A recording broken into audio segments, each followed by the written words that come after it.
Howdy folks, I'm Brian, and here's some Reddit. Before we begin, I just want to say that I saw that a couple of comments got deleted off some videos recently. I just want to remind people that I don't delete comments. YouTube apparently will censor comments, so if you have a comment that got deleted, then it's probably because YouTube censored you. This is part of the reason why I try to keep my language tame in these videos. So, again, yeah, it's YouTube. They don't like bad language. Sorry. Anyhow, let's get started. Our first story is titled, Am I a Jerk for Not Wanting a Dog at Home? So, I have a dilemma that I need help with. About a year ago, I met my boyfriend while out jogging. We hit it off very well, and now we are at the point where we are considering living together. Shortly after we met, he introduced me to his pet, which is one of those squished-faced dogs, an English bulldog, and immediately made it clear that this dog was more than a dog to him. He told me that it was a pet that he and his previous girlfriend bought a few years back, and he was left in charge of it after she passed away from an illness. He spends much of his free time with him. He grooms him, he cleans the wrinkles, walks him, etc. To me, this is very strange since where I'm from, dogs are not treated like humans. They are treated more like work companions and have other duties or jobs.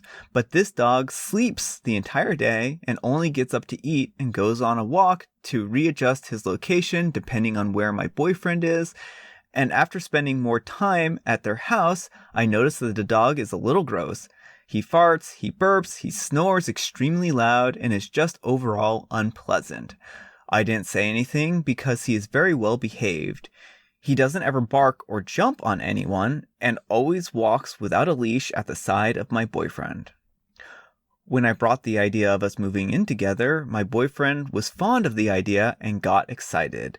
He told me that we needed to find a place that was dog-friendly for his area, for his pet, but I brought up that I don't want him to live with us. I was open to maybe him living in the yard, but I don't like it. My boyfriend went crazy and started yelling at me for being inconsiderate. He told me that his dog has too much value and is a package deal with him.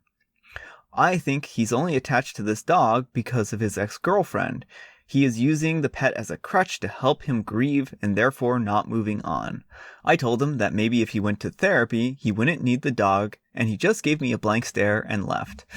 The dog is always around. If my boyfriend wants to watch sports or go to the store, the dog is always there. Again, the dog is very calm and basically just lies down or follows him, but I never get a break. He told me that these dogs are not meant to live outside and has to be inside. Long story short, he canceled the thought of us living together and I haven't heard from him for over a week. I'm not sure what I'm missing here. Is it normal in the US for people to pick animals over people? I feel like maybe the background is causing conflict here and I'm just ignorant of how things are done in the US. I like animals, but not living at home. Alright, OP, I actually am going to give you the benefit of the doubt in this case. I'm still going to say that you're the jerk here, but in the US, people treat animals like they're part of the family. And if you didn't know that, then, I mean, this was a bit of probably of a hard realization to find out. I think that if you have any chance of getting back together with your boyfriend, that you need to talk to him and tell him that it's just the customs and traditions from where you live are different. I think you really went over the line when you suggested that he needs to go to therapy to not use this or not have the dog anymore. This is a perfectly healthy way of coping with grief and loss, and there's nothing wrong with having a dog as a companion. And many people have very close companionships with their dogs. So, again, I can understand that if you come from a location where dogs just aren't treated well or aren't treated like they are part of the family, that this wouldn't seem like an unreasonable expectation for you to ask this. And I think that it's really just coming from that place. So, I do have to give you the benefit of the doubt, but I think that you're going to have a really hard time convincing your ex-boyfriend that you are going to be fine with living with him. So again, I think you need to just beg for forgiveness here, explain the traditions and customs and how they're different from where you're from, and try to understand that this dog is a very close pet to your boyfriend. Anyhow, take care and good luck. You're the jerk. I don't know how you thought that he would give up his companion for you. When people have pets and take time to train them and treat them well, you cannot possibly even think they would choose you over the animal. Ma'am, you're single. That's why you haven't heard from him in a week. You're the jerk. Because this post isn't actually, am I the jerk for not wanting a dog at home? It's, am I a jerk for suggesting that my boyfriend move in and assuming that I could make him get rid of his beloved pet? How did you possibly think that he would react to, well, that, given your description of their incredibly intimate relationship? Is it normal in the US for people to pick animals over people? It's not normal to ask people to choose.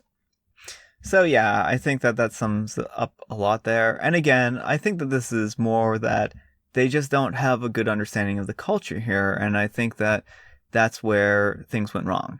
I'm also going to say that the boyfriend shouldn't have yelled at her. Like, your argument shouldn't escalate to the point of yelling. And like, yeah, I mean, I just don't think that the boyfriend should have been yelling here. I think that that was inappropriate. And I think he overstepped some lines by yelling. And especially if she's not familiar with customs and traditions in the United States. Am I the jerk for not wanting to sleep at my girlfriend's house twice a week? My girlfriend, a 21-year-old female, and I, a 25-year-old male, have been together for a year and a half. I live with my parents in a 2-bedroom apartment. I work full-time in tech, commuting 25 minutes to work Monday through Friday. My girlfriend is a student in a master's program that she's doing online right now. She lives 30 minutes away from me, in the opposite direction of my work. I got an 8-week-old puppy in October, and I pay my girlfriend $200 per week to watch the dog while I'm at work. Originally, it was supposed to be just Monday through Friday, 8 a.m. through 6 p.m., but it has turned into her taking the dog every day, including weekends, from 8:30 to 9 p.m. At which point she brings the dog over to my house. She sleeps over, she then leaves with him in the morning when I go back to work. And the cycle continues. She says she doesn't mind taking care of the dog more than what we originally agreed to because she loves him. So that is not an issue. We usually spend a few hours together on the weekends during the day, but she leaves so I can get work done and have time for myself. I'm pretty particular about my alone time, and she understands this. In December, she started complaining that I never come to her house and she always has to drive to mine. She says that she's tired due to schoolwork, watching the puppy, and driving to and from my house. She didn't have a problem with it before, so I don't know why this is suddenly an issue. It is true that I hardly come to her house, but that's because I'm tired after work each day and I don't want to drive to her house. Let's be real, the work I do for my job is much more tiring than what she does. And she lives 30 minutes from me, so it's not a short drive. On top of that, I'm not as comfortable at her house as I am at mine. I don't like sleeping in any bed but my own, and she clearly doesn't have a problem sleeping in mine since she has done it hundreds of times. So I don't see why I should have to be uncomfortable at her house when we can both be comfortable here. Anyway, I've been making an effort to come over to the house more and sleep over more. We are at a point where I'm sleeping over at her house once a week. There have even been a few times where I've slept over twice a week, on a weekend and a weekday, because I did not have work the next day. I can't usually sleep over on a weekday because the commute to work in the morning with traffic would be horrible. Here is where we're having a disagreement. She now wants me to sleep over at her house twice a week, on both Friday nights and Saturday nights. I think this is totally unreasonable. I'm already putting an effort to sleep at her house once a week, and it's like she doesn't even appreciate that I'm trying here. I've told her numerous times that I'm working to treat her better, yet she keeps asking for more and more from me.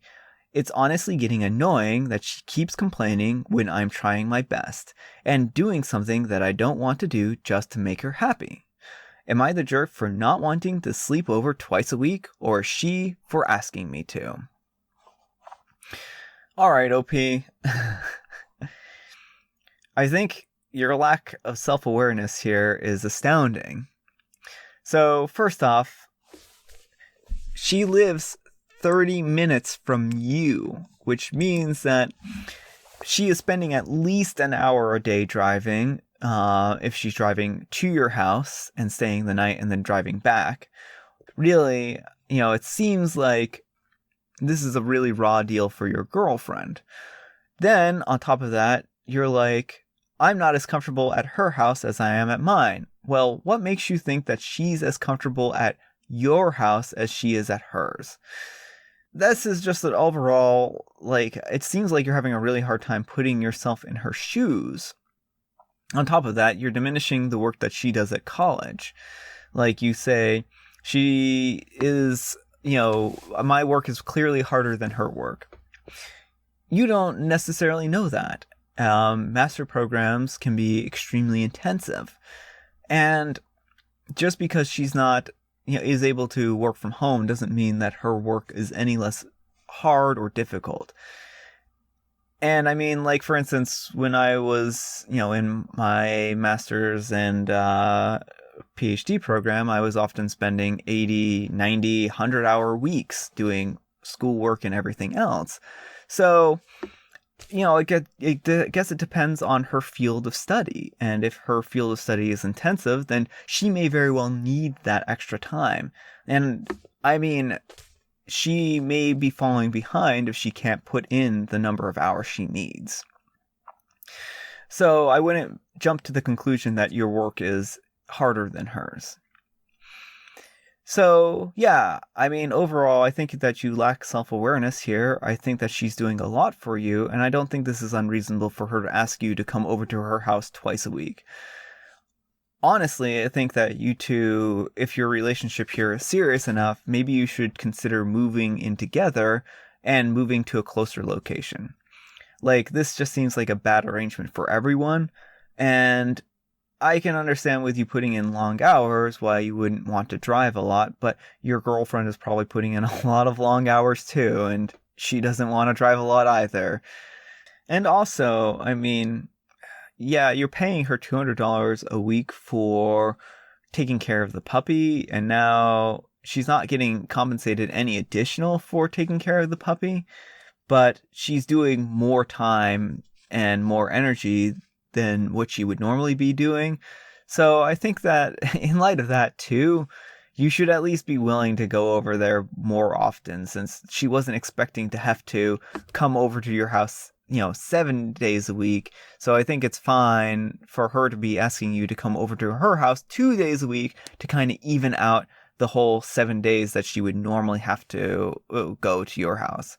Honestly, I don't think this is an unreasonable request. You're the jerk. She does so much for you, and you can't even be bothered to stay 2 nights with her. If I were dating you, then we would have been over a long time ago. It seems like you're more interested in puppy care rather than compromising and making your girlfriend happy. Edit. We don't know what you're doing, so it's totally possible that her studying and her schoolwork is more tiring. It honestly probably is. You're the jerk because she was nice to you and coming by your house, you figured that you're going to use her niceness against her by arguing that she has to keep doing it even after you haven't reciprocated. You're a complete jerk. Alright, our last letter is titled, Am I a Jerk for Refusing to Grant My Daughter for Taking the Job Her Brother Wanted? My son is 16 and my daughter is 18, and they both decided to get a job because our current financial situation isn't good. My son's been looking for some time, so he couldn't even complete 2 months of working. I decided to help them, and I found a restaurant looking to hire waiters. I told my wife, and she said, perfect, this is the kind of job our son needs. I asked what about our daughter, and she argued, and I told her that I will be telling both of the kids to apply for the job. She said I was being unreasonable, and I shouldn't let our daughter know about this job opportunity. I ended up talking to both of the kids, and I told them to go see if they could get hired. The manager decided to test their skills for 2 days. Our son got rejected. It made him upset. 2 days after our daughter came home and told us that she got hired. Both my wife and my son threw a fit, saying that the manager was being a jerk to hire just our daughter. I told her maybe our son wasn't focusing on his work since he was already kicked out of his previous job. My wife went on about how having him have job experience was unlike our daughter, and that his sister must have done something because she stole the job that he wanted.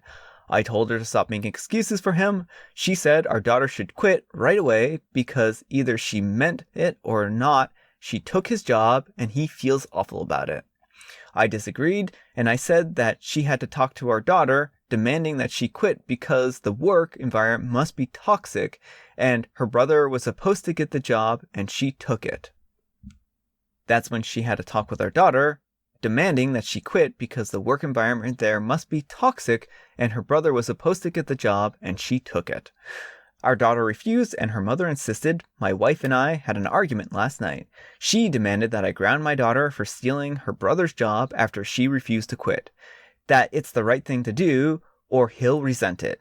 I called her ridiculous and said that our son obviously wasn't qualified and his sister was more deserving. She called me unfair and that I'm playing favorites. That the kids will hate each other. I got fed up and I blew up at her, telling her to go find him a job instead of getting our daughter to quit hers and trying to ruin it for her instead of encouraging her to be independent and happy for her. My wife isn't talking to either me nor my daughter. Our daughter started asking if she did something wrong. Am I the jerk here? No, OP, no you're not. Your wife and your son are both being extremely unreasonable. I don't understand why it's so important for your son, who's 16, to get a job over your daughter, who's 18. Your daughter is an adult. She needs to find employment. She needs to be able to establish her work history. And so this is really important. As for your son, I mean, it would be good for him to get a job and to start taking in some kind of income, especially if the overall household finances are doing poorly and they're willing to help you folks. But I think forcing your daughter to quit her job is just completely unreasonable. There's nothing to say.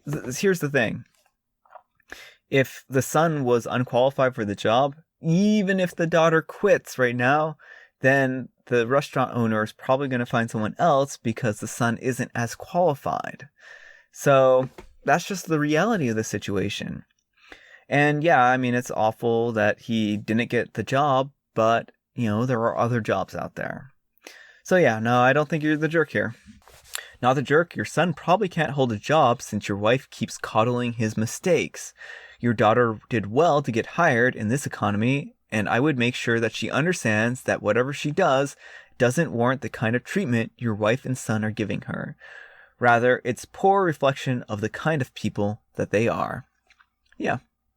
Alright folks, that's all the time we have for today. I hope you enjoyed today's video. If you did, consider giving me a like. If you didn't, consider giving me a dislike. Thanks so much for watching, and I'll see you all tomorrow.